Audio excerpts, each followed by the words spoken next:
ولا تتبع أهواء الذين لا يعلمون.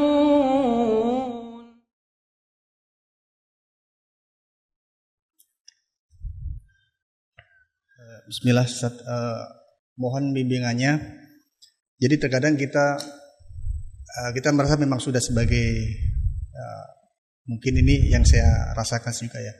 Kita mengikuti manhaj salaf dan kita berada di dalam akidah Ahlussunnah wal Jamaah. Tapi terkadang pula juga kita merasa dengan kondisi sekarang ini kan memang banyak fitnah dan kita pasti akan terjatuh dengan banyak dosa. Bersama dengan itu kita menganggap bahwa kita ini ahlu tauhid gitu, Ustaz. Jadi seakan-akan dosa itu akan gugur dengan tauhid kita. Jadi mohon nasihatnya bagaimana kita bisa memposisikan hati kita bahwa kita ini sebetulnya nggak layak atau bagaimana dengan kondisi seperti itu.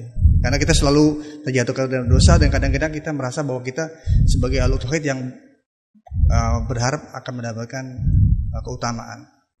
Nah, seperti itu sekarang. Ya, barakallahu fiik.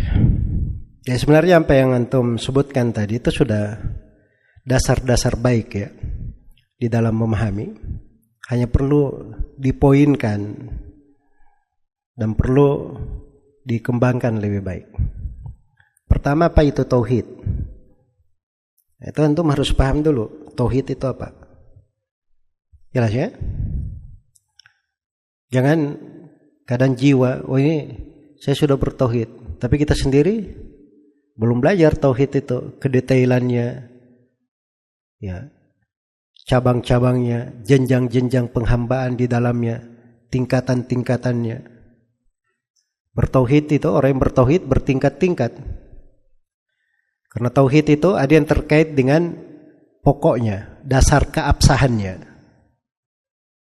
Tauhid itu ada yang terkait dengan kewajibannya. Dan tauhid itu ada yang terkait dengan hal yang disunnahkan. Terkait dengan hal yang disunnahkan, yang merupakan kesempurnaan tauhid itu. Itu bahasa rinciannya gitu ya. Tapi kalau saya bahasakan bahasa lainnya, tauhid itu ada yang terkait dengan keabsahannya. Kapan dia hilang, batal tauhidnya. Dan ada yang terkait dengan kesempurnaannya. Kesempurnaan tauhid terbagi dua. Ada kesempurnaan yang wajib dan ada kesempurnaan yang mustahab, disunnahkan. Jelas ya? Sama dengan kesyirikan. Syirik itu ada yang terkait dengan masalah menghilangkan bertentangan 100% dengan pokok tauhid, bisa membatalkan tauhid. Ada kesyirikan, dia tidak menghapuskan tauhid, tapi mengurangi kesempurnaannya. Mengurangi kesempurnaan yang wajib. Dan ada bentuk dari dosa dan maksiat, itu bisa mengurangi kesempurnaan yang wajibnya dan bisa mengurangi kesempurnaan apa? Yang mustahabnya. Ya kalau itu dihadirkan, itu akan membawa seseorang itu selalu khawatir akan dirinya. Itu kebenaran memahami tauhid itu sendiri, itu akan membuat seorang itu jauh dari merekomendasi dirinya dan dia sendiri ada kekhawatiran pada dirinya. Makanya Nabi Ibrahim alaihissalam akan datang nanti, bab khusus oleh penulis tentang takut dari kesyirikan. Nabi Ibrahim sendiri berdoa, waj'alni wa baniya an na'budal asnam. Ya Allah, jauhkanlah saya dan keturunanku dari menyembah kepada berhala. Apa kurangnya Nabi Ibrahim? Bapaknya orang-orang yang bertauhid, panutannya orang yang bertauhid. Bersamaan dengan itu, beliau masih berdoa seperti itu. Nah, itu dari kesempurnaan tauhid namanya. Dari kesempurnaan tauhid. Nabi SAW berkata kepada para sahabat, akhwafu ma akhafu alaikum asyirkul asghar. Hal yang paling saya khawatirkan atas kalian wahai para sahabat, syirik kecil. Ketika ditanya apa syirik kecil itu, kata beliau ar-riya.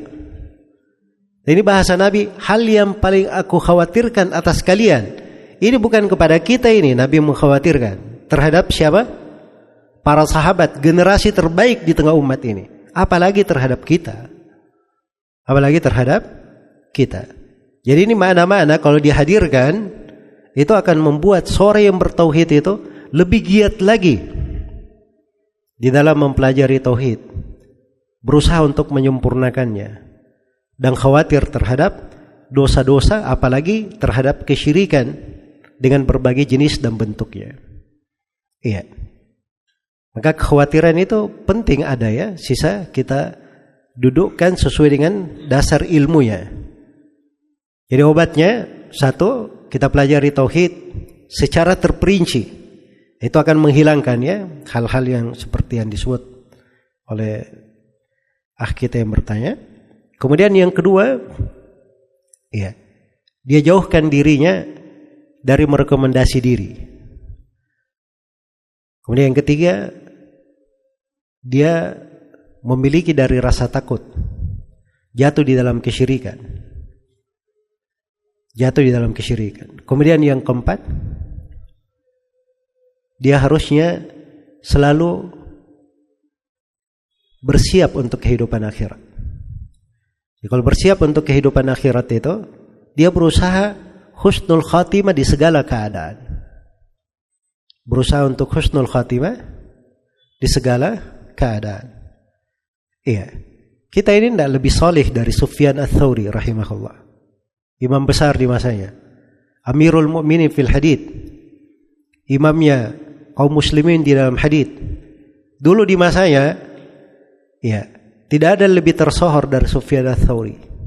Tidak ada orang yang kenal Ahmad bin Hanbal, Malik bin Anas melebihi siapa? Sufyan Ats-Tsauri. Bersamaan dengan itu di akhir hayat beliau menangis. Ditanya, wahai Abu Abdillah, apa yang kamu tangisi dibanding amalanmu yang seperti itu? Kata beliau, saya khawatir tauhid itu dicabut dariku. Tauhid itu dicabut dariku. Itu orang-orang yang saleh seperti itu keadaannya. Ya kalau kita tidak memiliki hal-hal yang seperti ini, kita sudah belajar tauhid pun, itu harus kita perbaiki lagi pemahaman kita terhadap tauhid. Berarti ada kekurangan kita di dalam memahami tauhid tersebut. Jelas ya, tauhid itu menyebabkan seseorang itu aman hubungannya dengan Allah Subhanahu wa taala, tapi dia merasa khawatir akan dosa-dosa dan kesalahannya, khawatir akan fitnah, khawatir akan dijauhkan dari tauhid, khawatir terfitnah oleh kesyirikan dan seterusnya. Itu harus ada di kalangan orang yang bertauhid. Wallahu taala alam. Semoga Allah memberi taufik kepada semuanya. Barakallahu fikum.